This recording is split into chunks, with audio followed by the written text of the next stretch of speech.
Dajahao, my name is Garrick, and welcome back to Taiwan, Lao Wai. Is my hair getting ridiculous yet? Because I feel like it is. Has been a few months since I got my last haircut. I might be due for another, even though I really don't like the way I look with short hair. Well, we'll figure that out later. It's too nice of a day to be wasting time worrying over future tragedies, I think.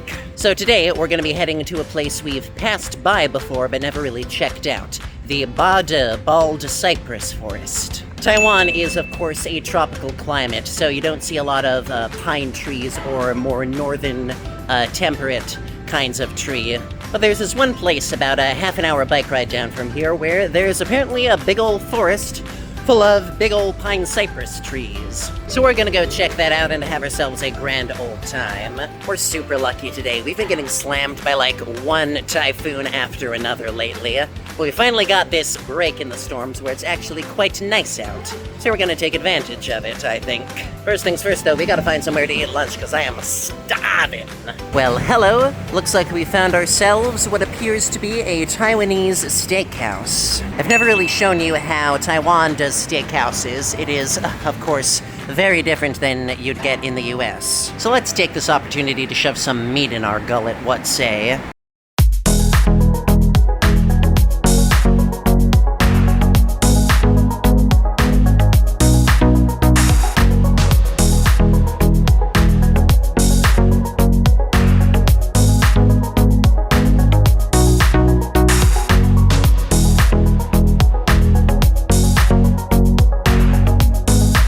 Well, they're actually out of most of the big steaks I was hoping for, which is a shame. But it's fine, we're still gonna have ourselves a very nice lunch, I think. So one nice thing about Taiwanese steakhouses is they always come with like a free fountain drink bar. They'll have your usual sodas and stuff, but they will also have regional specialties like this, I'm pretty sure, is guava juice. And it's no extra charge, you can just keep filling your cup up all you want. They also usually come with a soup like this, corn and ham. This stuff is very satisfying and very warming on a cool day. It's interesting, I rarely choose to go to a steakhouse as my first choice, but then I actually go to one.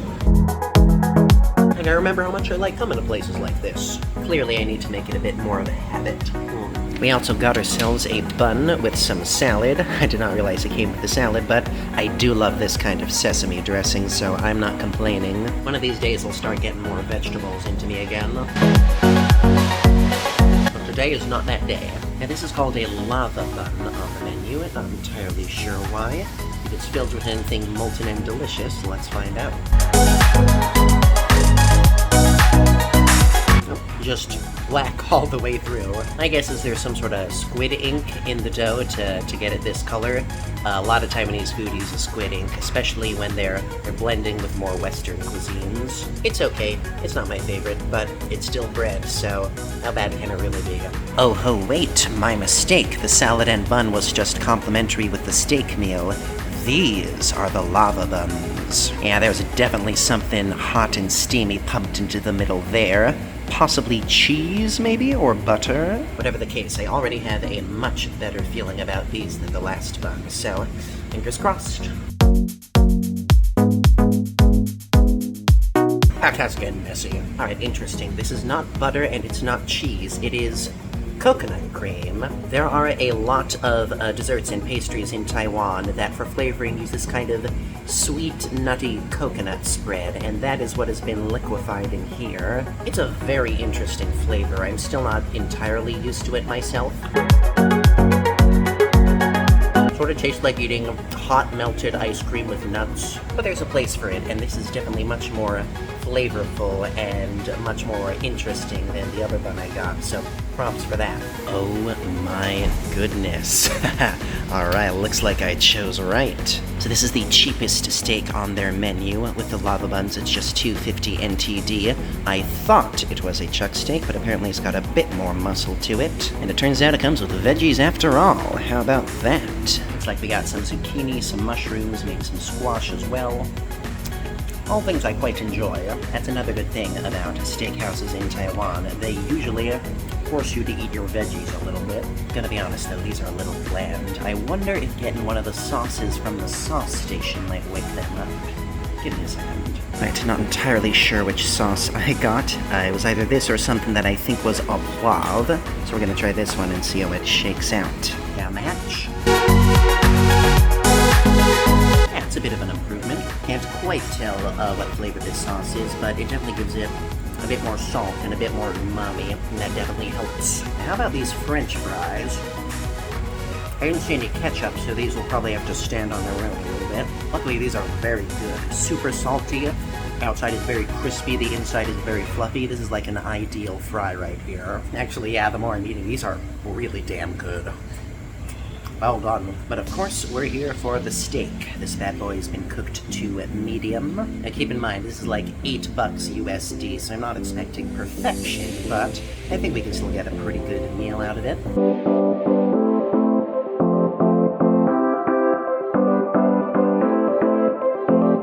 That's cooked exactly right, I gotta say. It's definitely got some sort of poivre or pepper sauce on it, and I can definitely taste the black pepper sort of slathered all over it. But yeah, that is a very solid steak.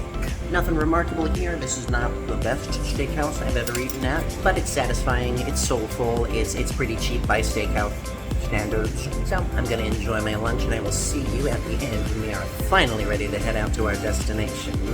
Peace. Oh yes, one last great thing about steakhouses. A lot of the times, free ice cream for dessert as well. There's something so delightful about how many Taiwanese restaurants will give you these kinds of freebies with your meal.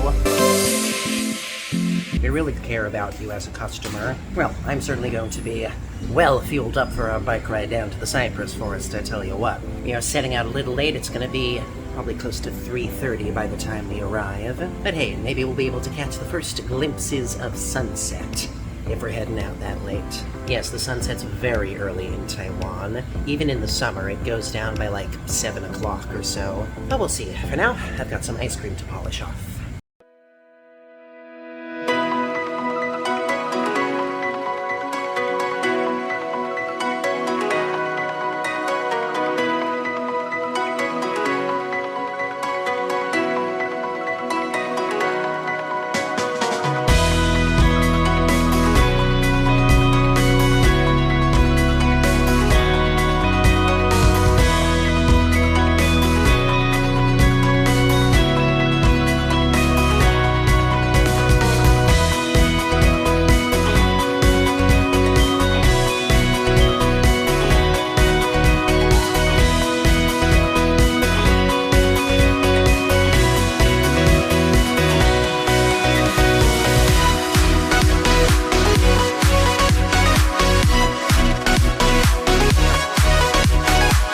Okay, somehow I hopped on the rustiest dang bike in this whole rental service. I felt like I was trying to pedal through molasses. My God, someone oiled that bad baby up. Unfortunately, that is not the last of our bike-related problems, because I just checked up our route to the Cypress forest, and there is no bike stand there. The one downside of using the U-bike service is I can only really go where there is a bike stand to take out and put back my bike. Because if there's no stand there, then I'm just lugging around a bike and racking up charges. And unfortunately, there is no stand close to the Bade Cypress forest. Like, the stand I've stopped at right now is probably the closest, and it's a 35-minute walk away. So we gotta make a choice about how we're actually gonna make it over there. I checked the bus routes, they're not very convenient. I checked the walking route, and you know, half an hour walking is pretty darn long. So here's what I think we're gonna do. We are going to rent a bike again, and we're just gonna take that bike with us to the forest, and we'll ride our bike through the forest instead of walking. And once we're done getting all the gorgeous views, we'll take our bike back to a bike stand, and hopefully it won't rack up too many charges. I mean, it probably won't. I have ridden one of these things for an hour before, without getting deducted for it, so I think we're probably safe, but we'll see. Now, we do have to wait a bit, because once you put a U-bike back in the stand, your card has to recharge for 15 minutes before you can take one out again. It's a way to keep from charge cheating, I think, because without it, you could rent a bike, ride to the maximum free amount you could, then park it, immediately get another bike and keep riding, get that to the maximum free charge, park it, immediately get another one, and keep riding with no delays and no charges. So, we gotta wait a bit. Thankfully, the day is lovely enough that that's not gonna be a problem. I mean, I don't know how well that's coming through in my camera right now, but my God, it is green and blue today. It's also super windy to cut the heat, so this is like perfect bike riding weather all around. Thank you, weather gods, for blessing my expedition today.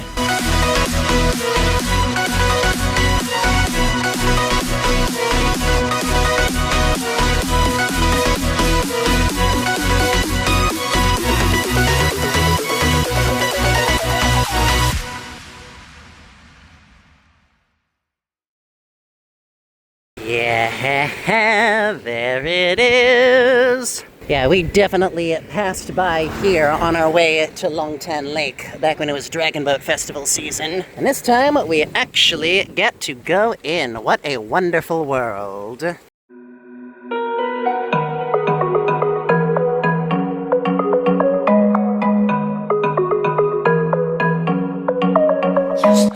Okay, so looking now that we are close to it, this is less of a forest and more just a big straight line of trees. But hey, that means less exploring with this cumbersome bike I'm lugging around, so I guess that'll work out pretty well. I did have to scramble through this sort of backway path to get here, which was very interesting. You could see I was like passing through farms and farmland a little bit. We've even got roosters crowing over there. Hey buddy, you wanna crow again? Wanna give me a little crow?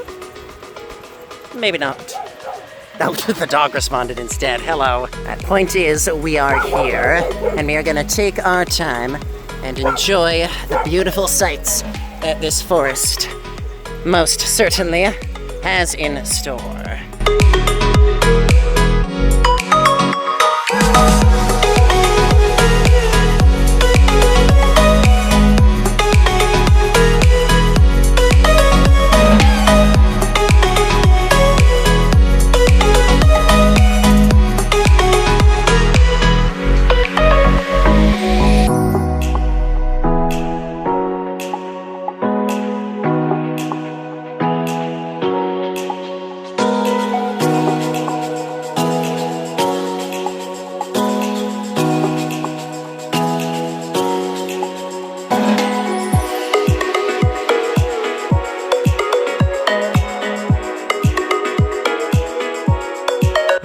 Well, there's no real walking trail or biking trail, so we are going to park our bike amongst the pines, hope nobody steals it, and wander a bit in the shade. This feels like a really wonderful place for a picnic of some sort. I don't know what the protocols are on, bringing outside food and drink into a place like this. I don't know how much of a nature preserve it is. I did see a few people walk in among the trees as I was approaching, so I don't think I'm breaking any laws right now, but I'm gonna stop yapping for a second. These views deserve to be appreciated in nice, serene quiet.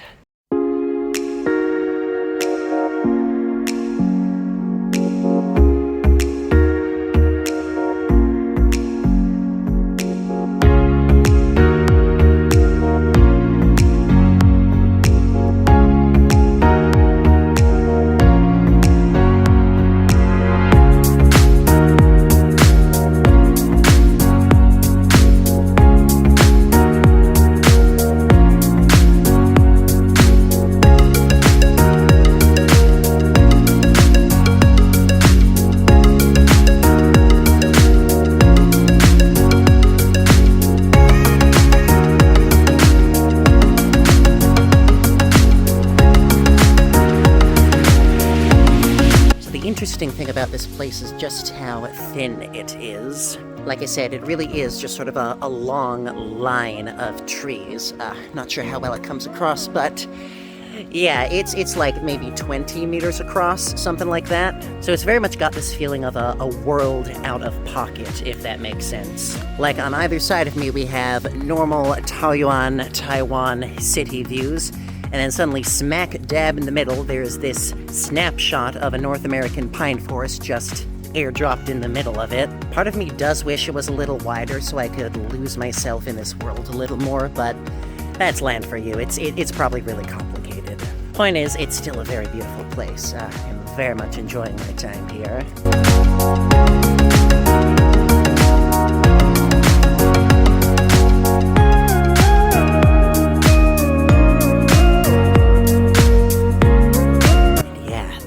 really is about as far as it goes. I walked across this whole thing in 5 minutes. This path is interesting too because it starts as like a tiny little stream down here, but as it flows back up this way, the water disappears and it gets more and more like dry land. Or possibly it's the other way. Possibly up there is like the river head, the river source, and as it flows down this way, it turns into a creek, then a stream, then a river, and then flowing into the ocean eventually.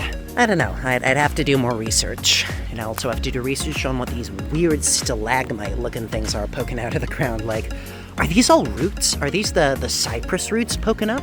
Because that's really wild if they are. I have never seen roots in like a collective like that. Genuinely kind of wild. So I guess I assumed that cypress trees would be more or less the same as pine trees, you know, that you'd use for Christmas, but no, these are very different. Even just how thin these trunks are. It's like, how do you stand up straight with all that mass and such a thin support and not fall down? Life, man. It's a beautiful thing.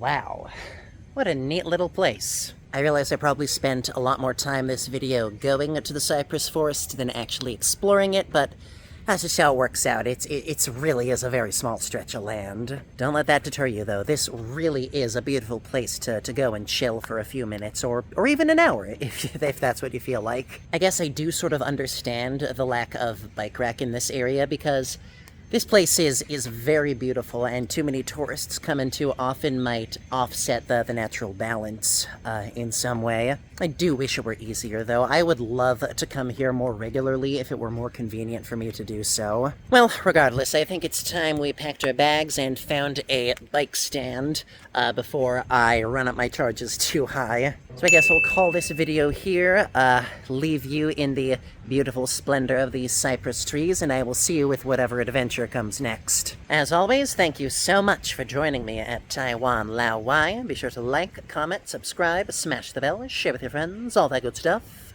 And as always, I'll see you next time. 再见. Bye-bye.